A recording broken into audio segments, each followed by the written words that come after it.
傾城不若亂世芳。第6章女人要自強。第2日之後，雲嬌一改往日懶散，卯時初就起身。冬至捧住洗面水偷偷打咗個喊路，圓碌碌對眼望實自家小姐，坐喺床榻上面嘅少女，真係香嬌玉嫩比花仲嬌。手指似削蔥，嘴唇似含珠，對眼明亮好似出谷幽蘭。仙子一樣嘅人兒對自己嫣然一笑，令佢個心都跟住跳起嚟。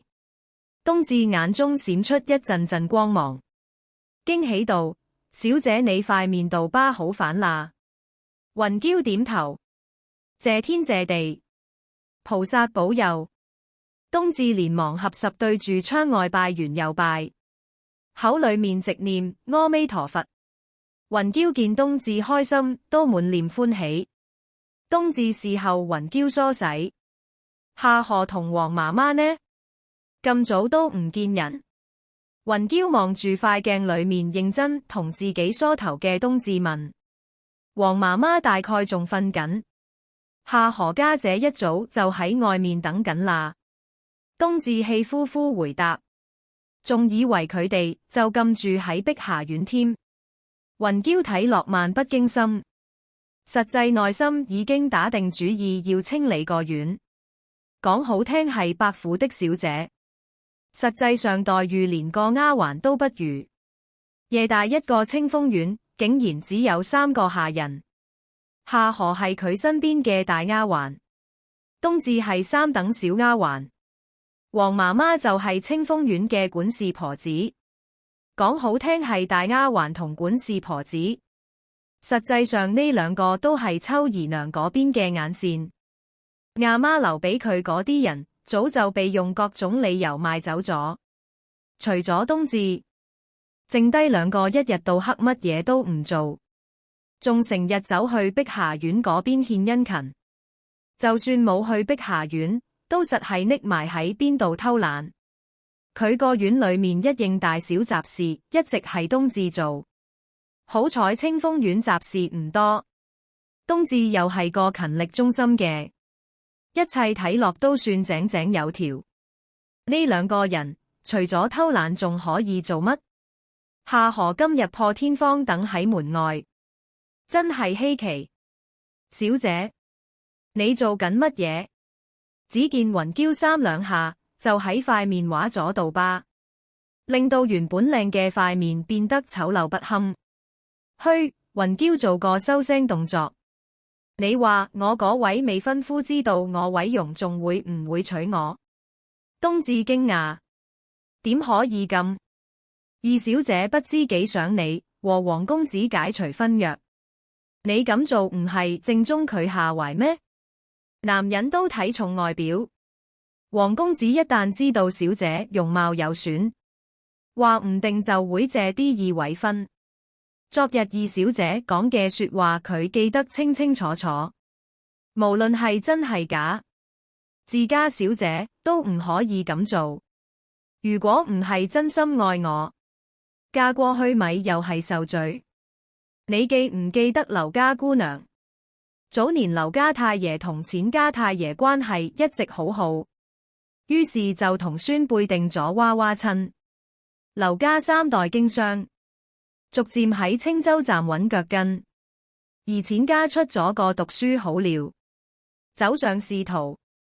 兩家老太爺走咗之後，錢家就睇唔上劉姑娘嘅商戶出身，想解除婚約。但係劉姑娘對錢家公子一往情深，寧願撞死都非佢不嫁。劉家向來痛愛呢個女，就厚住面皮上門說項，最後陪嫁大半個家業，先至令劉姑娘嫁入錢府。劉家姑娘本來以為可以同中意嘅人白頭偕老，點知原本好地地一個千金小姐，嫁入錢府唔夠半個月就傳嚟重病身亡嘅消息。劉家父母匆忙上門，連愛女最後一面都見唔到。劉家幾次上門討說法，都被拒之門外。就連嗰份豐厚嘅嫁妝都冇攞返，搞到後來仲傳出劉家女兒不詳牌位唔可以入錢府嘅風波。據講當時劉老爺激到暈喺錢府大門口，惹到唔少百姓圍觀，件事搞到滿城風雨，最後都唔知點樣收科。諗嚟劉家女兒無緣無故折喺錢家，兩家實結咗仇。冬至連連擰頭，唔贊同道：點會一樣？你係伯府的小姐，皇家再好都唔過係個刺史。你祖上係公侯之家，而且大公子。雲嬌搖頭，聽講劉姑娘死後唔夠1個月，錢家就娶咗姚御史個女。劉家姑娘有父母痛愛，又有咁豐厚嘅嫁妝，都不得善終。而我又有乜嘢呢？小姐冬至聽自家小姐講到頭頭是道，一時之間唔識接話。冬至，你要記住，我哋女人嘅命運唔一定就要掌握喺男人手中。雲嬌擰轉頭，認真咁望住冬至對眼。雲嬌嘅目光堅定有神，好似蘊藏住某種強大而神秘嘅力量。小姐，奴婢聽你話。冬至堅定點頭。小姐由大國子返嚟之後變咗好多。以前小姐從來唔會講呢種說話，以前嘅小姐總係鬱鬱寡歡，一日到黑都唔會同佢講咁多嘢，更加唔會似而家咁眉眼大笑，充滿活力同希望。咁樣嘅小姐，佢實在太中意啦。特別係昨日打二小姐嗰陣，實在太犀利啦，太解恨啦。好啦，去叫夏荷入嚟。今日去老夫人度請安，我要帶佢去。雲嬌拎起裝盒裏面一支碧玉簪喺頭頂比劃緊。冬至有啲唔樂意，小姐點會帶夏荷去？佢係秋姨娘嘅人嚟㗎。諗咗諗都係出去叫人啦。畢竟頭先話要聽小姐話。夏荷身穿藕色長裙，梳住雙丫髻，髮髻上面簪住朵琉璃百合花，瓜子臉，樣貌精緻，只係對圓碌碌對眼時，不周圍亂瞟。佢冇諗到小姐今日會去同老夫人請安，更加冇諗到會帶自己去。聽講昨日大小姐喺個院裏面發咗好大嘅威風，整斷咗二小姐隻手骨，激到秋姨娘摔爛咗唔少古董花瓶，仲將二小姐身邊嘅丫鬟狠狠打咗一鑊。除咗貼身丫鬟楊柳之外，其他全部賣走咗。秋姨娘叫佢監視大小姐一舉一動，乜嘢細節都要稟報，佢先至冇辦法一早就等喺個院裏面。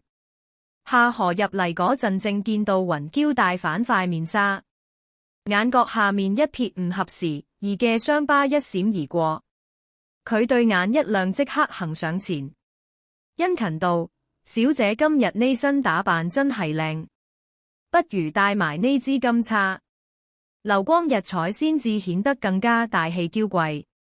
講完就伸手去攞嗰支金色牡丹前枝步搖。唔使，就呢支。雲嬌拎起最右邊嘅珍珠合絲髮簪，佢屋裏面阿媽留低嘅值錢首飾，唔係被雲蘭呃或者借咗去，就係被夏荷偷去自用或者討好雲蘭。呢啲以前嘅佢都係隻眼開隻眼閉，總係諗多一事不如少一事。而且佢好細個就冇咗阿媽，老豆幾乎唔記得有佢咁個人。老夫人一直喺荷香園潛心禮佛，更加唔理家事，佢就靠外祖母送過嚟嘅嘢撐下門面。但係就算係咁，軟弱嘅自己面對雲蘭嘅強勢同丫鬟嘅不忠，呢啲外祖母送過嚟嘅嘢總係冇幾日就會唔見咗。佢知道老豆向來唔中意自己，啲嘢唔見咗都唔敢出聲，只係一味死忍。傾城不若亂世芳華。第7章當面告狀。雲嬌哨咗眼夏荷，睇穿佢對眼藏唔住嘅貪心。呢啲都係前2日外祖母知我受傷送嚟嘅金銀珠寶，仲有呢雙上好藥材。雲嬌抬手摸下旁邊嘅描金木箱，語氣充滿對外祖母嘅感激。呢幾年要唔係外祖母成日送啲金銀珠寶，佢恐怕喺後院更加舉步維艱。真係好嘢嚟㗎。文老夫人真係錫小姐。夏荷淨係一對眼死盯住個首飾盒，心諗嗰支金飾布要戴喺自己頭上實靚。夏荷，咁緊要嘅嘢就交俾你保管啦。雲嬌閂埋首飾盒個蓋，交俾夏荷。夏荷嚇咗一跳，跟手迅速接住，對眼即刻發光。佢拍心口保證道：小姐放心，奴婢實會睇實佢。雲嬌點頭，冬至喺側邊睇到對眼都突埋。小姐點解咁樣？咁貴重嘅嘢交俾夏荷，仲唔係肉包子打狗，有去無回。執拾一下，我哋出發啦。雲嬌吩咐道：係，大小姐。夏荷急忙收好個首飾盒，轉身時忽然覺得個盒有啲唔對路，想反轉頭再睇真啲。夏荷姐姐，大小姐行遠啦。冬至催道。夏荷見雲嬌已經行開，唯有放低念頭快步追上去。荷香院喺伯府最後邊，只係因為老夫人中意禮佛，嗰邊好清靜少人去，又因為老夫人中意清靜，所以屋企小姐同姨娘都係朝早去請安。老夫人中意食齋，府上好少人啱食，所以通常喺門外請安之後就各自散水。昨日雲嬌打咗雲蘭，想必今日實唔會喺老夫人處見到佢。不過一啲都唔影響秋姨娘喺爹爹同老夫人面前告狀，就係陳媽媽係老夫人院子嘅管事媽媽，見到雲嬌嚟真係嚇咗一跳。雲嬌呢幾年嚟老夫人院子嘅次數5隻手指數得晒，要唔係秋姨娘不時喺老夫人面前話大小姐冇規矩，恐怕老夫人老早唔記得有呢個孫女。雲嬌今日着住水藍色長裙，淡雅清新，佢慢慢行過嚟，儀態端莊優雅。陳媽媽以為自己眼蒙，等到雲嬌行到面前，輕輕俯身道：陳媽媽，老夫人醒咗未？雲嬌再唔受寵都係伯府的小姐，佢一個下人點敢受小姐禮？連忙扶住，歡喜道：大小姐嚟得啱啱好，老夫人已經起身啦，麻煩陳媽媽通傳一聲。雲嬌聲甜有禮，陳媽媽一時適應唔到，不過好快笑道：乜嘢通傳唔通傳？大小姐嚟到直接入去就得啦。講完，陳媽媽帶住雲嬌入咗內院。老夫人個院寬敞光猛，此時有2個丫鬟仔喺院度打掃，手腳都好輕，見到有人行過都唔多望一眼，反而夏荷東張西望嘅眼神引得陳媽媽望咗好幾次。入到正屋，有個頭髮花白、樣貌慈祥嘅老夫人坐喺堂上，頭戴深紫色氦綠寶石抹額，着住靛藍八寶裙，手拈佛珠串，睇落學法從之，精神奕奕。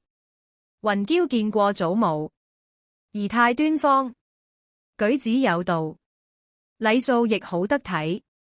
老夫人淨係淡淡望咗一眼，就對雲嬌留低好印象。坐啦。雲嬌行去側邊坐下。雲嬌起身早，伯爺同秋姨娘都未嚟。老夫人身邊嘅大丫還常起奉上茶水。雲嬌連忙接過，溫聲道：多謝，你係大小姐，唔使咁小心拘謹。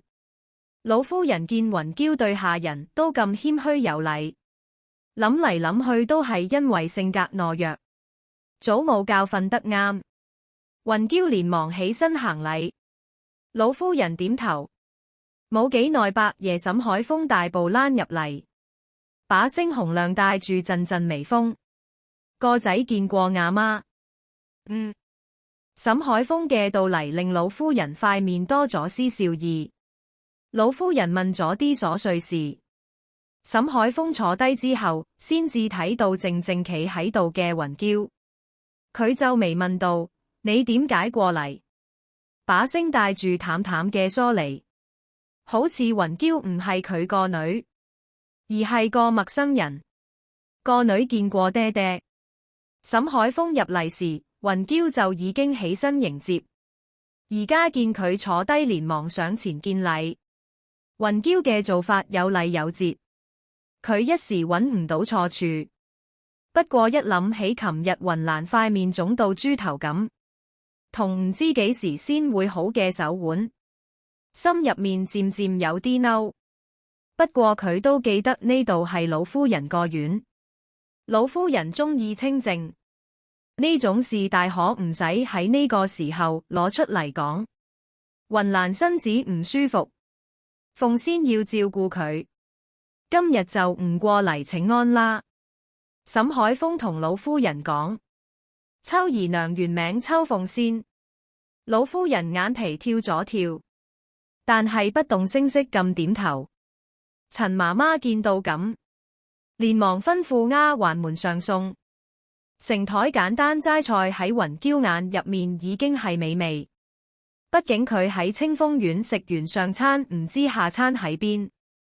呢邊老夫人剛剛準備起筷，院外突然響起二姨娘秋氏把聲。陳媽媽塊面眉不可察咁黑咗黑。呢個秋氏越嚟越冇規矩，話唔嚟係佢，突然衝入嚟又係佢。秋氏同老夫人請咗安，對住身後嘅大丫鬟白露道：快啲拎上嚟。跟住親自接過托盤送到老夫人面前，溫聲道：老夫人妾身前幾日去大寺祈福，大寺主持聽講老夫人潛心禮佛，就送咗呢串菩提手鏈，話上面嘅菩提子係大寺後面百年菩提樹結嘅果，寓意吉祥如意。老夫人抬眼望紅綢托盤裏面精緻嘅菩提串，點頭道：你有心啦，坐低啦。秋氏坐喺沈海峰身邊，唔識咁望咗眼雲嬌，扮驚訝道：計嘢咩風吹到幾年難得一見嘅大小姐出清風院啊？姨娘講笑啦，往日都係雲嬌唔生性，以後雲嬌會好好孝順祖母同爹爹。雲嬌講嘢時顯得無比真誠大方，倒令沈海峰望多咗幾眼。一段時間唔見，呢個大女似乎變咗好多，好似大個女啦，亦生性咗。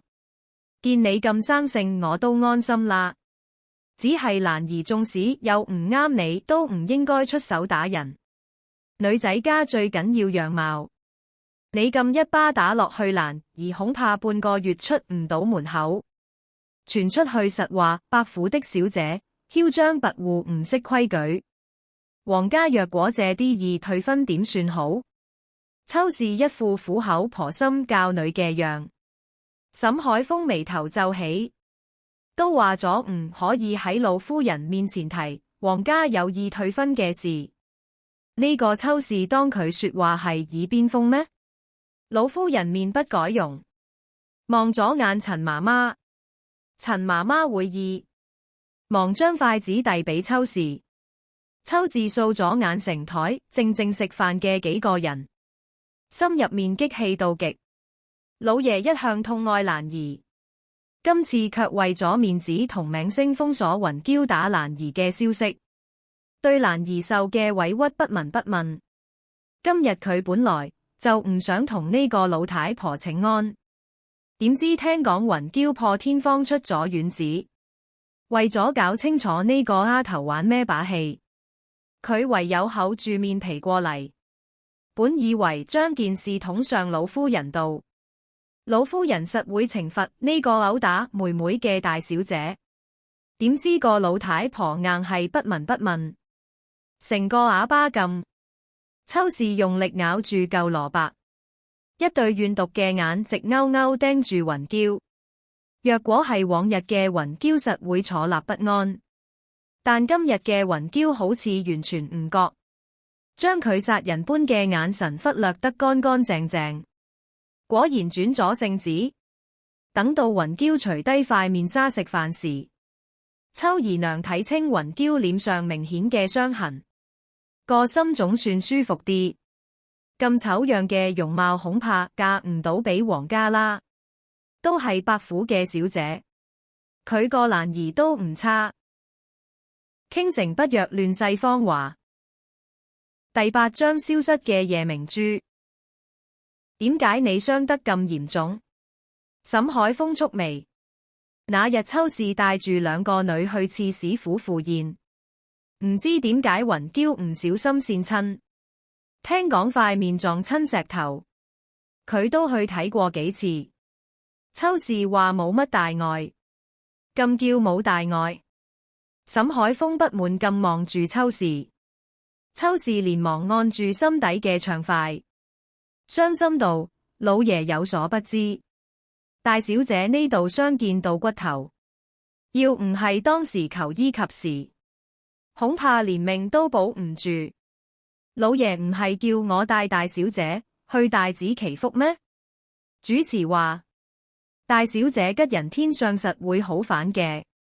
雲嬌心底冷笑，吉人天相，怕唔係傷口永遠唔會埋口，仲會俾慢性毒藥腐蝕身體啩？佢管呢啲叫吉人天相？若果唔係佢及時發現，恐怕而家嘅自己已經瞓喺床度落唔到地啦。真係陰毒。秋姨娘又冇仔，佢有咩好謀劃？難不成仲想將伯府份家業據為己有？咁佢都太心急啦。爹爹正當盛年，若果再納幾個姨娘，遲早都會有其他子嗣。聽講蘇家二夫人醫術超群師成泰醫院院正，不如你帶雲嬌去拜訪下。沈海峰諗咗諗，講道：畢竟佢仲旨意雲嬌嫁去皇家。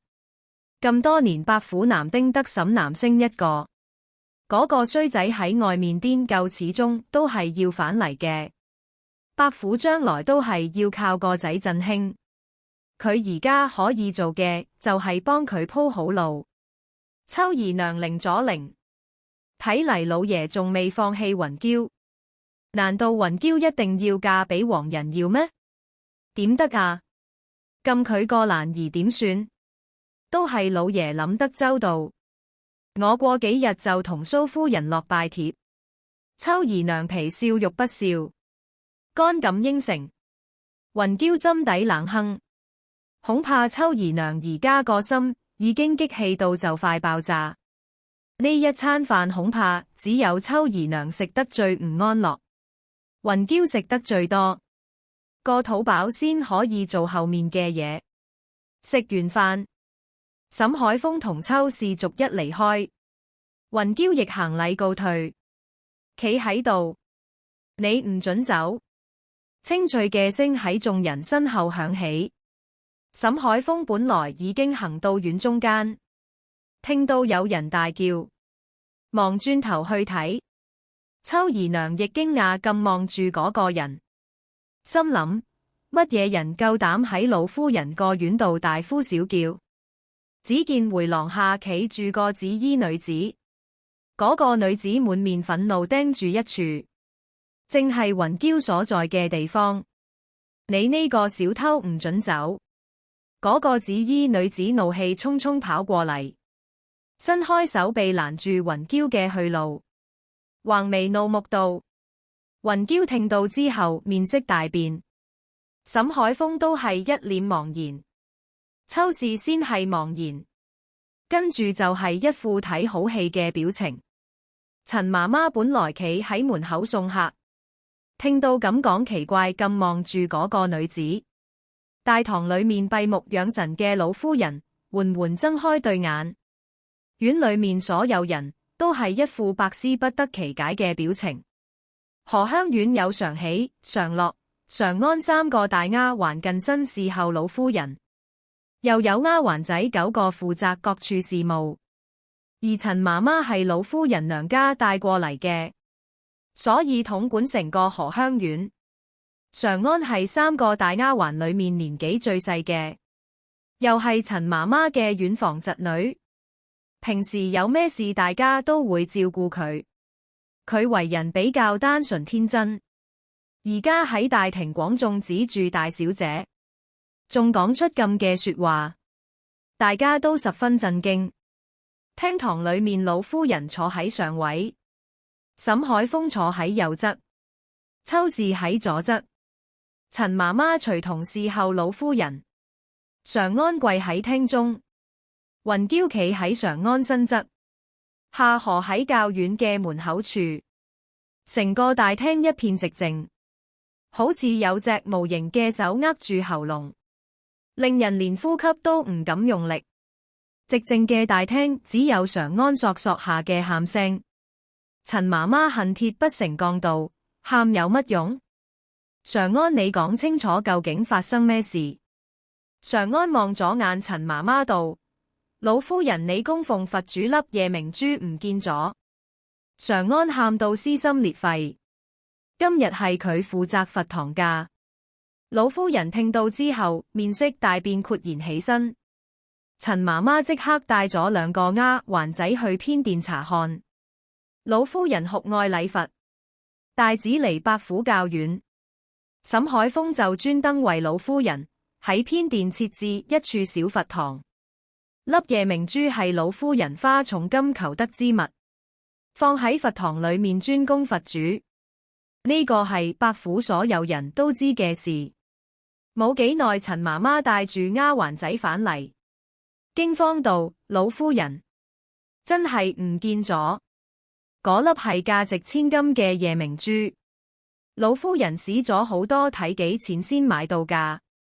常喜聽到之後一抹眼淚，細聲喊道：實係佢偷咗。常喜所指之人正係夏荷，正在睇戲嘅夏荷雙腳一軟，連忙跪低道：你冤枉人，你叫咩名？沈海峰見夏荷眼熟，問道：奴婢夏荷，係大小姐院子裏面嘅大丫鬟。夏荷恭恭敬敬回答：你個名都有何？一個丫鬟個名竟然同老夫人個院一樣，成何體統？沈海峰一臉不悅，目光落喺雲嬌身上，爹爹恕罪。前排姨娘話夏荷喺碧霞院辦事妥帖，先送嚟清風院嘅。雲嬌低頭掩蓋住眸裏面嘅冷笑，柔聲講：言下之意，夏荷都係碧霞院嘅老人啦，姨娘都冇同佢改過名柯。沈海峰望住側邊嘅秋氏，秋氏不明所以。老爺我一副好委屈嘅樣，事實上佢都唔明呢啲，佢不過係個商戶個女，後來家道中落，老豆為咗還債賣咗佢。佢雖然識得幾個字，但對大門大戶啲奇奇怪怪規矩唔係好了解。傾城不若亂世芳華。第9章的女出手。沈海峰一時只覺五味雜陳，咁頭髮長見識短嘅姨娘可以教出咩樣嘅仔女？難道真係好似老夫人講咁，屋企必須要有個正經的女坐鎮主母之位先得？常安，你話夏河偷咗夜明珠係咪親眼見到？老夫人沉聲問道。奴婢雖然冇親眼見到，但係奴婢見到佢從佛堂出嚟，過咗一陣再入去時，夜明珠就唔見咗。老夫人，奴婢哋都係兢兢業業伺候老夫人嘅，咁多年從未出過差錯。偏偏今日大小姐一嚟，夜明珠就唔見咗，實係佢偷嘅。常安越講越覺得就係咁，佢指住夏河怒聲問道：你話你點解要偷夜明珠？常安呢句話唔單止係指責夏河，更係指責雲嬌。夏河聽到呢度，只覺得常安無理取鬧，特登要砌佢生豬肉。於是反駁道：奴婢冇，奴婢點敢偷老夫人嘅夜明珠？雲嬌忽然跪喺地度向老夫人叩頭道：祖母，爹爹。夏河係姨娘為雲嬌揀嘅丫鬟，做事勤力又忠心耿耿，唔可能會犯偷主人財物咁大嘅罪，請祖母、爹爹明察。雲嬌叩頭有聲。夏河心底感激不已，冇諗到自己咁對大小姐。呢個時候大小姐都願意為佢求情，但係點解常安要冤枉佢？秋氏面色鐵青，雲嬌咩意思？兩句說話都唔離開夏河，係從佢個院度出去？麗人，搜身。老夫人厲聲道。佛堂今日係常安負責，常喜常樂一向當常安係妹妹。今日夜明珠唔見咗，常安難辭其咎。若果揾到還好，若果揾唔到，恐怕常安條命都抵唔返粒夜明珠值錢。所以常喜常樂守得格外仔細。夏河自問心無愧，伸開手臂俾佢哋兩個手。點知剛一上手，就有件嘢從夏河衫袖度跌出嚟。常喜眼明手快，拎起嗰團成一團嘅手帕，攤開一睇，正係唔見咗嘅夜明珠。夏河見到咁嘅情景，幾乎暈低。呢點可能？唔係奴婢，唔係我，老夫人、老爺，我冇偷夜明珠。夏河語無倫次，跪住上前拉住雲嬌嘅衫就哀求道：小姐，奴婢真係冇。啪！眾目睽睽之下，雲嬌忽然一巴聲向夏河，力道之大嚇到秋姨娘直接從凳度彈起身。老夫人同沈海峰亦不明所以咁望住雲嬌。雲嬌恨聲道：夏河，你喺我個院度手腳唔乾淨都算啦，我念在你係姨娘送過嚟嘅丫鬟，心諗你或者有咩苦衷，唔同你計較。誰知今日你夠膽偷到祖母個院度？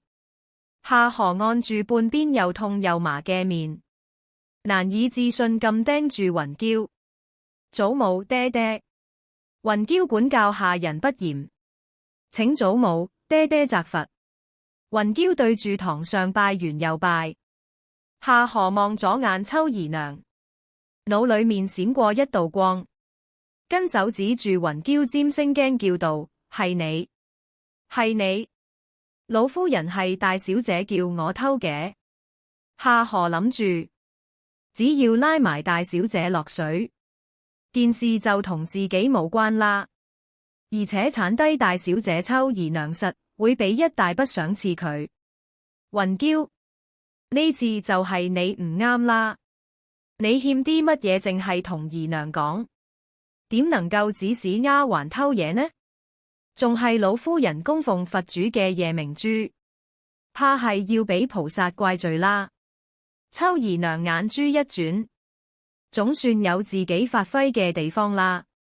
呢個雲嬌，佢今日非要趁住呢個機會趕佢出伯府不可。姨娘，講嘢要有證據。你邊隻眼見到我叫夏何偷祖母嘅嘢？佛主慈悲，冤有頭債有主，係唔會傷及無辜嘅。雲嬌抬頭，雖然只係露出一對眼，但係秋姨娘都覺得有股莫名噏心嘅氣息喺後背飆出嚟。老夫人望住雲嬌，呢個喺府裏面受欺負嘅孫女，竟然咁牙尖嘴利。話音剛落，猝不及房間。雲嬌雙眼含淚，聲音哽咽：祖母、爹爹明鑑。雲嬌雖然細個冇阿媽教導，但係雲嬌都識動之以情，待之以禮，立身以德，思眾以義，為人以誠，律己以嚴，處事以行，助人以愛。秋姨娘一愣，雲嬌呢個死丫頭幾時變得咁油嘴滑舌？以前若果遇到呢種事情，淨係識喊苦喊忽，邊有膽講咁多嘢？既然係慣偷，陳媽媽你帶人去佢間屋睇下，仲有咩贓物？老夫人捻住佛珠，吩咐道：陳媽媽一早覺得夏河係個唔安分嘅主，冇諗到夠膽偷老夫人嘅嘢，怕係嫌命長。陳媽媽瞥咗眼仲喺度喊嘅夏河，帶住幾個丫鬟仔走咗。秋姨娘見到咁又坐反低，冇幾耐一大班人浩浩蕩蕩返咗荷香園，最後面仲跟住冬至同黃媽媽。陳媽媽捧住個紅木盒問道：夏河，呢個係咪你嘅嘢？夏河抬頭，只見陳媽媽捧住嘅紅木盒上面掛住把陳舊嘅細鎖，猶豫片刻道：係奴婢嘅。呢個盒裏面都係啲唔值錢嘅小玩意，係秋姨娘或者二小姐賞賜嘅，應該唔會有咩影響。陳媽媽將紅木盒當住大家面打開，眾人幾乎俾啲光閃親對眼。紅木盒裏面放滿珠寶首飾，金銀髮釵多到數唔晒。夏河更加係瞪大對眼，呢啲係大小姐今朝早叫佢保管嘅裝盒，裏面啲金釵佢記得清清楚楚。大小姐，呢咩事？呢唔係奴婢嘅嘢。夏河幾乎失聲，呢個當然唔係你嘅嘢。呢支金釵係上個月我送俾鳳仙嘅，呢串紅寶石手鏈係準備送俾阿媽嘅生辰禮。至於呢隻碧玉鐲係沈海峰拎起隻碧玉鐲，懷念道：係文娘嘅心愛之物。文娘係雲嬌嘅生母。文意。夏河驚慌失措，跪住上前，乒乒聲叩頭：老爺，奴婢冇，奴婢冤枉，贓物齊全。夏河你仲有咩好講？沈海峰陡然變色，拍台怒道：夏河嚇到成個彈起。老爺，誤會，都係誤會。呢支金釵係念在夏河辛苦照顧大小姐份上想俾佢嘅。秋姨娘連忙起身勸道：沈海峰皮笑肉不笑咁盯住秋氏、鳳仙，你講嘢都要摸住個良心。呢支金釵價值百金，你捨得送俾個奴婢？傾城不若亂世芳華。第10章出手不凡。秋姨娘後背一寒，點解突然唔記得呢件事？咁貴重嘅嘢自己都唔捨得帶，更加冇可能想俾下人。而且支金釵係幾時唔見嘅？難道真係夏河嚟碧霞苑偷出去嘅？秋姨娘盯住夏河，呢個丫鬟膽量咁大，仲有呢串手鏈，我唔係叫你保管好咩？點解會去咗個丫鬟度？又係你想俾佢嘅？我唔止一次見到呢個丫鬟從你個院度出嚟啦，你個家點管嘅？奴婢偷到主子頭上都得。沈海峰怒視秋氏，秋氏腳一軟，跪低咗，哀凄道：老爺，妾身都係俾人蒙蔽，原以為夏河係個聰明能幹嘅，誰知竟然係啲食裏扒外嘅嘢，妾身失策，老爺恕罪啊！一張尚且有幾分知識嘅臉喊到梨花帶雨，好不可憐。沈海峰望住呢個妾，心中嘆息，到底係小門小戶出身，上唔到大台面。二娘，你救我啊！我冇偷夜明珠，都係大小姐砌我生豬肉。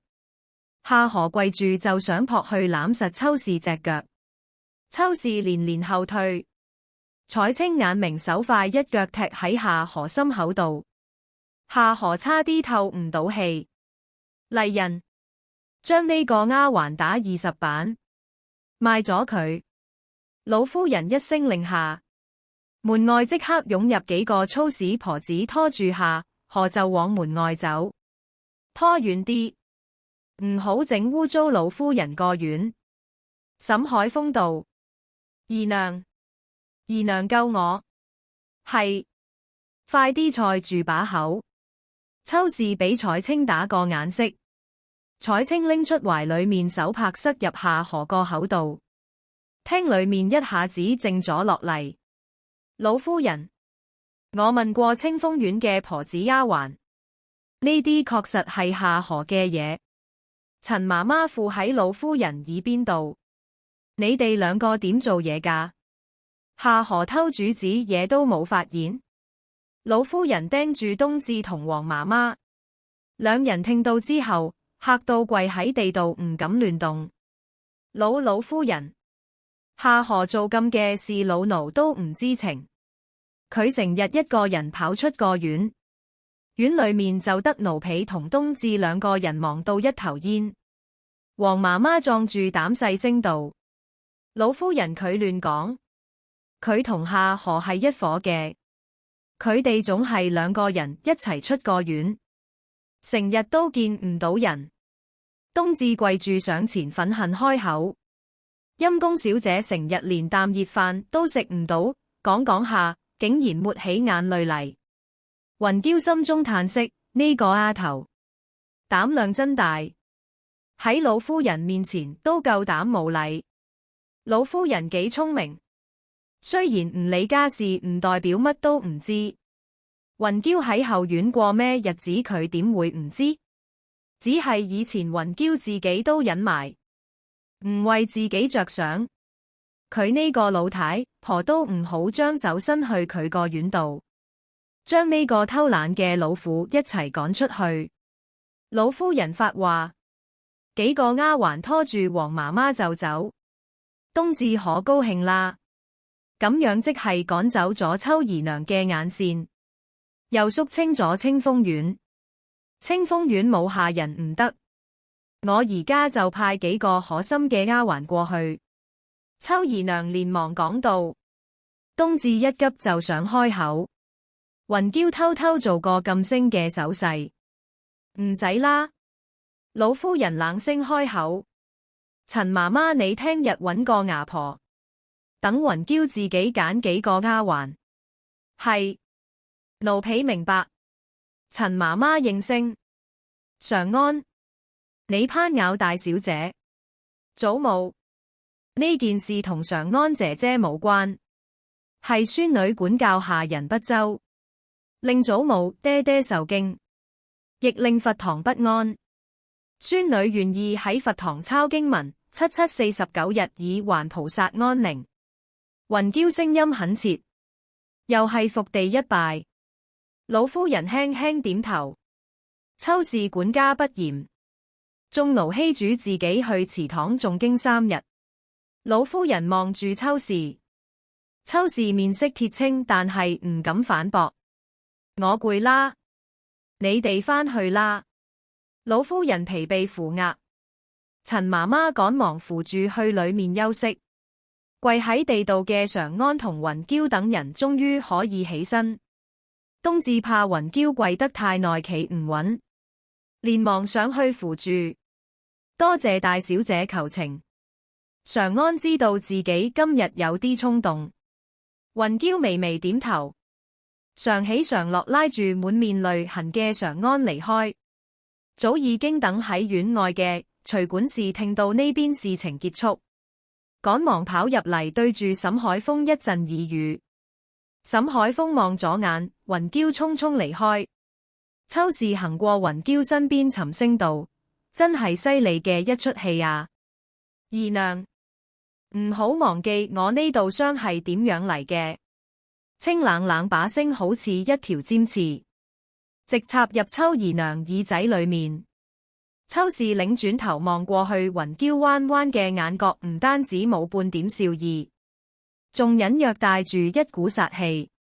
秋氏只覺得剛剛嗰股寒氣猛咁又從後背飆上嚟，不由加快腳步離開。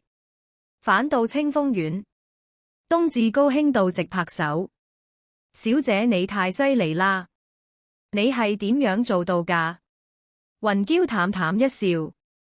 夏荷見到咁值錢嘅夜明珠，想順手牽羊，冇諗到叫常安撞個正着，佢都太囂張啦！只有小姐能夠容忍佢偷嘢，老夫人先唔會。係啊，雲嬌笑了笑。喺去荷香園嘅路上，佢有意提起佛堂公主嘅夜明珠，話粒夜明珠值萬兩黃金。只要睇一眼呢世都值啦。食飯時佢特登揾藉口叫夏荷出去，只係夏荷唔係傻仔，都唔係幾膽大包天嘅人，斷然唔會真係去偷夜明珠。夜明珠之所以喺佢身上，自然有別嘅人做咗手腳。呢個人唔可以俾冬至知，所以面對冬至嘅問題，雲嬌只能夠氹過去。小姐，而家我哋有好日子過啦。冬至幾乎係手舞足蹈咁返咗清風院。入到院子，雲嬌除低塊面紗，忽略白色臉蛋上嘅黑色疤痕，都算係個清秀嘅姑娘。佢抬頭望住紫藤花架，微微一笑，眸裏面深處卻帶住同佢塊面唔相符嘅冷冽氣息。呢個伯府後院係時候要清理一下啦。